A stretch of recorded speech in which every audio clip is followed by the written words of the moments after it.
श्वास, मेरा ध्यान, मेरी आस, मेरा अभ्यास हो तुम दुर्योधन।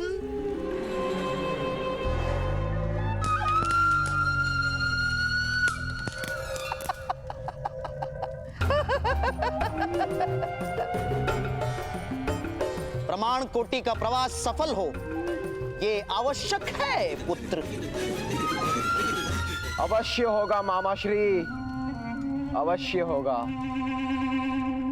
कल प्रमाण कोटि में सभी पांडवों का वध कर दूंगा मैं। कभी नहीं मेरे होने वाले सम्राट, कभी नहीं। कभी एक साथ प्रहार नहीं किया जाता और योजना प्रकट हो जाने का भय बढ़ जाता है। घोड़े की चारों खुरों पर एक साथ लोहे की नाल कभी नहीं ठोकी जाती पुत्र। सर्वप्रथम उन पांचों में से सबसे अधिक बलवान को मार दो।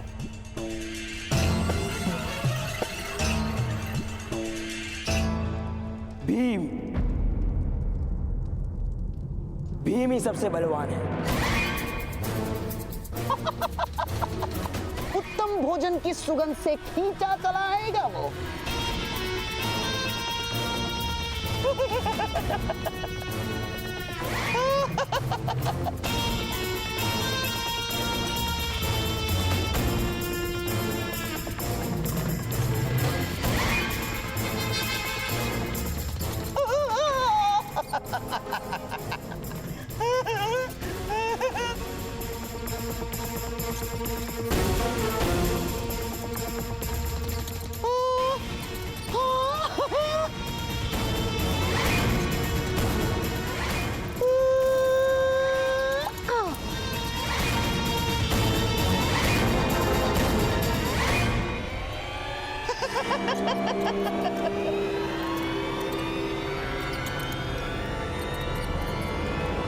फिर उसके भोजन में ये मिलाकर उसकी हत्या कर देंगे हम।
माता,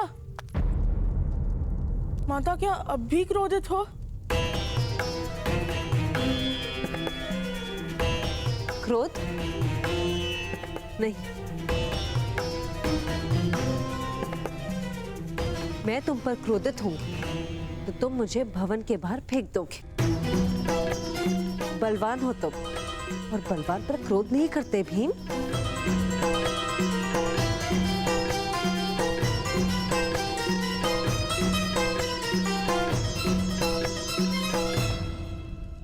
माता, ऐसा मत कहो माता।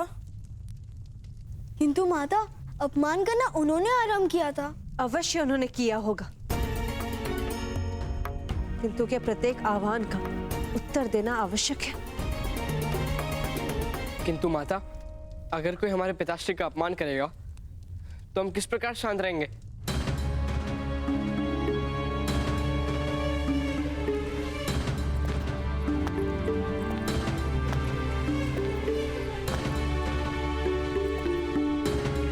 पुत्र, ये हस्तिनापुर नगर है, वन नहीं। वन में भूख का साम्राज्य होता है, नगरों में स्वार्थ का साम्राज्य होता है। पशुओं की भूख संतुष्ट हो जाती, स्वार्थ कभी संतुष्ट नहीं होता। इसलिए प्रत्येक पद पर राजनीति का सामना होगा यहाँ पुत्र। हम यहाँ राजनीति करने नहीं आए ना माता, घर मानकर वास करने आए हैं।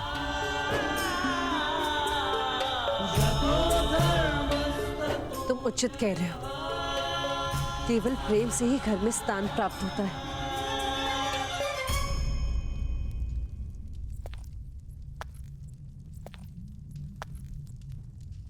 पुत्र भीम, मेरा क्रोध चिंता के कारण जन्मा है। यदि तुम में से किसी को कुछ भी हो गया तो मेरा जीवन व्यर्थ हो जाएगा, परलोक नर्क बन जाएगा।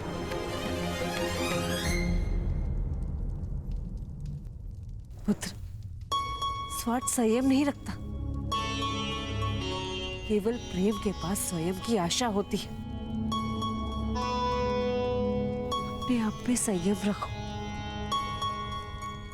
मुझे विश्वास है ताजश्री तथा ज्येष्ठ भ्राताश्री शीघ्र ही दुर्योधन के दुराचार का कोई उपाय ढूंढ लेंगे।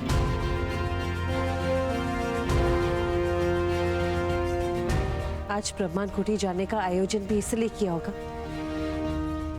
ताकि तुम 105 भाइयों में मित्रता हो जाए।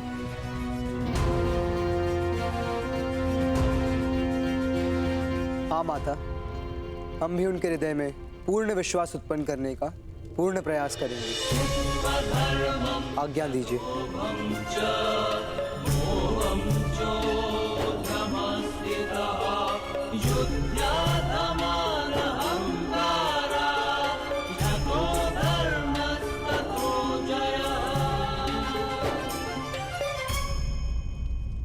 अवश्य कर्ण और वृषाली एक दूसरे से प्रेम करते हैं, सारा गांव जानता है।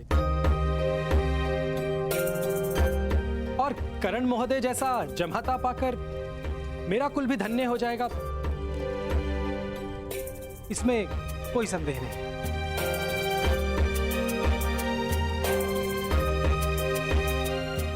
किंतु क्या चल रहा है माता? विवाह निश्चित किया है तुम्हारे ज्येष्ठ भ्राता का।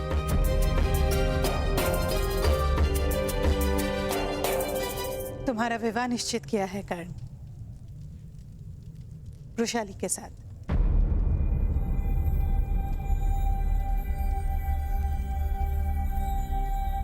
हाँ पुत्र का। माता, विवाह का अधिकार केवल स्वतंत्र व्यक्ति को होता है, क्योंकि पत्नी को सुख देने का वचन केवल स्वतंत्र व्यक्ति पूर्ण कर पाता है। कारागार में विवाह नहीं होते माता, और इस समय सूत का जीवन केवल एक कारागार है।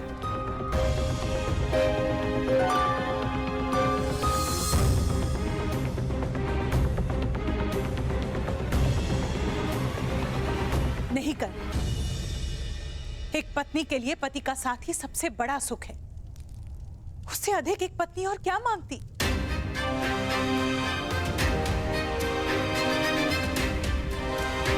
मुझे विश्वास है कर, अपनी पत्नी को दांव पर लगा के तुम जीवन का द्यूत नहीं खेलोगे। नहीं कर।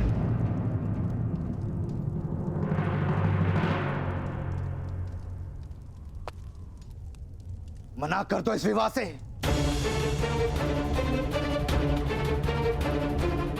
अपने पिता की हट पर अपने सपनों का बलिदान नहीं दे सकते तुम। सारे सूत समाज में क्रांति लाने का ध्येय है तुम्हारा, उसका त्याग नहीं कर सकते तुम। भ्राताश्री, आप स्वयं तो सन्यासी हैं, मेरे पुत्र के जीवन में संघर्ष क्यों भर रहे हैं? हाँ, मैं सन्यासी हूं, क्योंकि मेरे पास जो स्वप्न है उसे पूर्ण करने के लिए ना तो मेरे पास साहस है ना ही सामर्थ्य।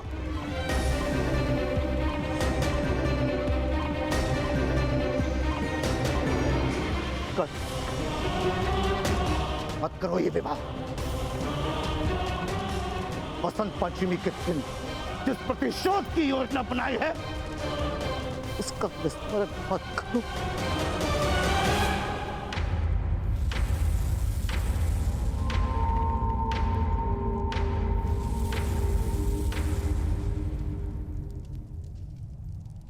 पुत्र कर्ण, वसंत पंचमी के दिन प्रातःकाल ही तुम्हारा विवाह होगा, ये हमारा निर्णय है।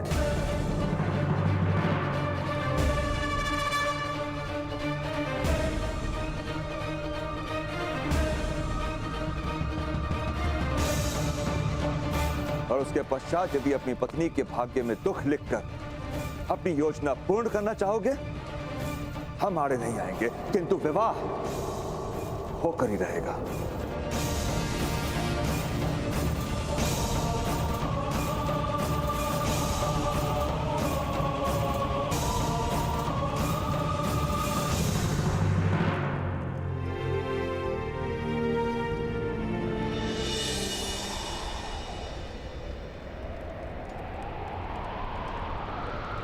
पुत्र,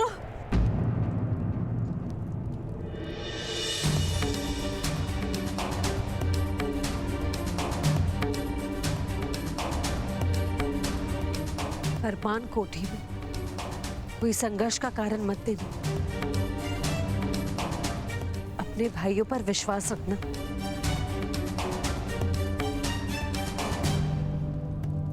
हाँ माता, ऐसा ही करेंगे।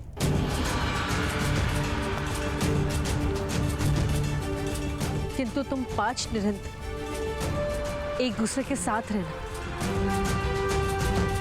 तुम 5 पांडव एक दूसरे की सुरक्षा हो। जासवंती के फूल श्री गणेश की आकृति तब दिखती है जब 5 पंखुड़ियां सुरक्षित हो। एक क्षण के लिए भी एक दूसरे से अंतर मत रखना।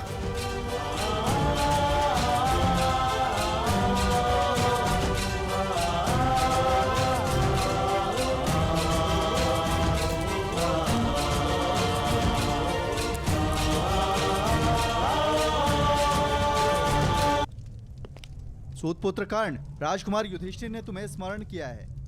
शीघ्र चलो, उन्हें प्रमाण कोटि जाने के लिए अभी निकलना है। राजकुमारों को प्रतीक्षा नहीं करवाई जाती। कर्ण,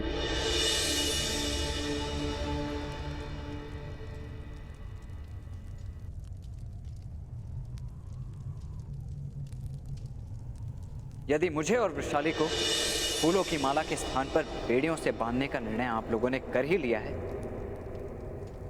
तो मैं मान्य करता हूं।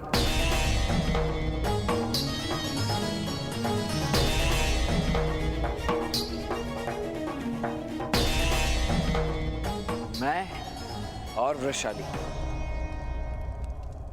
वसंत पंचमी के दिन विवाह कर लेंगे।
होने वाले सम्राट।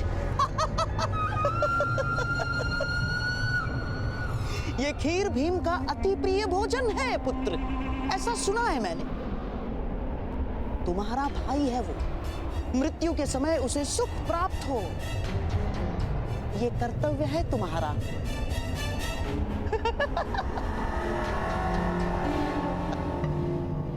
विष की केवल एक बूंद पर्याप्त होगी पुत्र। अब बस उस भीम को इस खीर तक पहुंचाना होगा मामाश्री। इन भाइयों को अलग करना ही होगा, वो लोग यहाँ पहुंचते ही होंगे।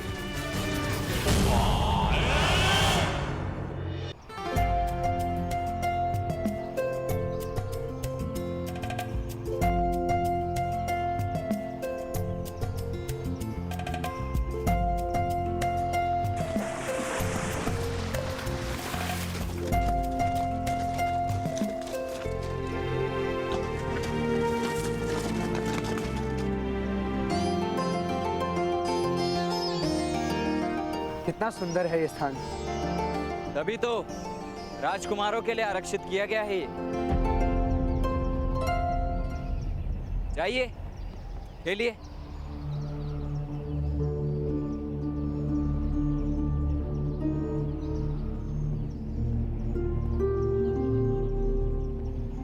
कर्ण महोदय,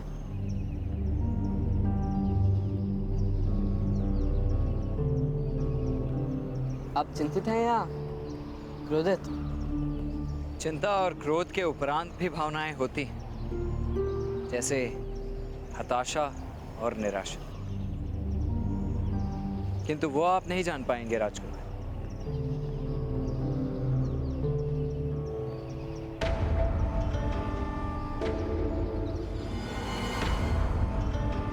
नकुल, सहदेव,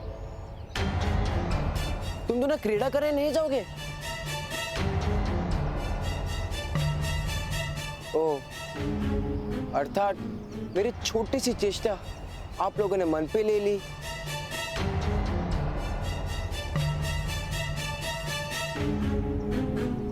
सहदेव, नकुल, मैं तुम्हारा ज्येष्ठ भ्राता हूं। यदि फिर भी चाहते हो तो मैं तुम सबसे क्षमा मांग सकता हूं। नहीं नहीं, क्षमा का कोई कारण नहीं दुर्योधन। नकुल, सहदेव, जाओ क्रीड़ा में भाग।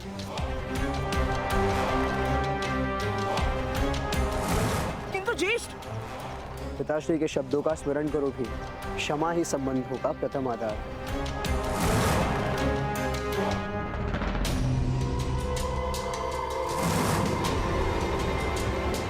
अर्जुन, तुम तैरने नहीं जाओगे? यदि अनिवार्य है तो मैं जाऊंगा, किंतु मेरा मन नहीं है ज्येष्ठ।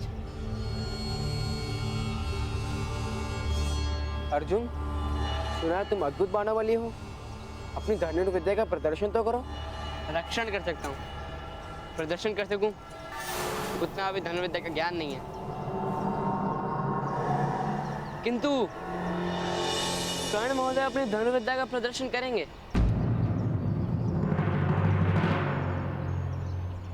किंतु ये तो सूत पुत्र है। तो क्या सूत पुत्र में सामर्थ्य नहीं होता? घोड़े भी बलवान होते हैं अर्जुन, किंतु रथ खींच सकते हैं, आखेट नहीं कर सकते। किंतु हम तो मनुष्य की बात कर रहे हैं ना भ्राताश्री।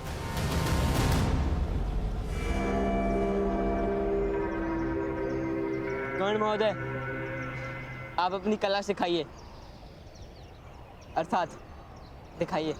रहने दीजिए राजकुमार। घोड़ा यदि आखेट करेगा तो सिंह लज्जा से धरती में समा जाएगा।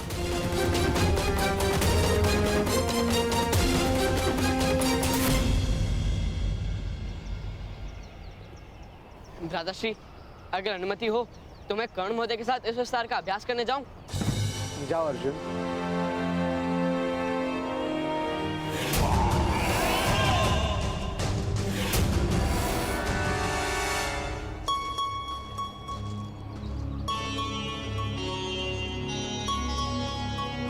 कर्ण महोदय,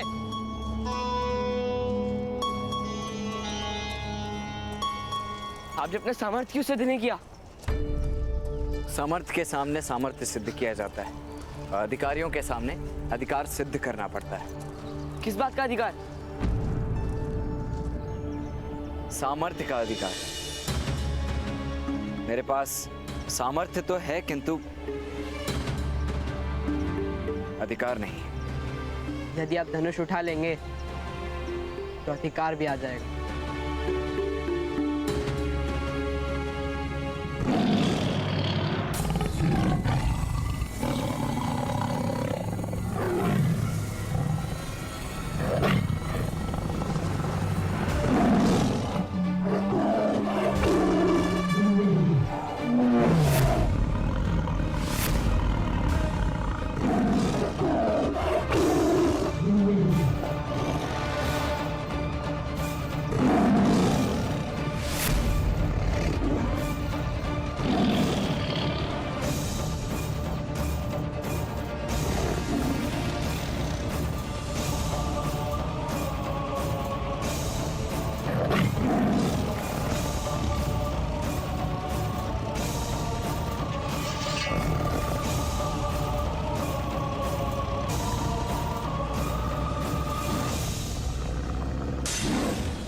कर्ण महोदय, यही अवसर है सामर्थ्य और अधिकार दोनों सिद्ध करने का। रक्षा करने हेतु आपको धनुर्विद्या का प्रदर्शन तो करना ही होगा ना।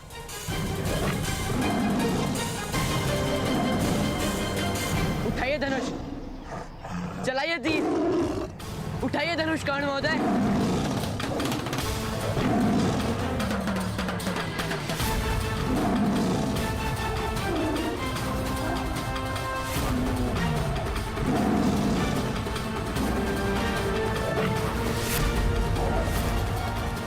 चलाइए तीर, उठाइए धनुष,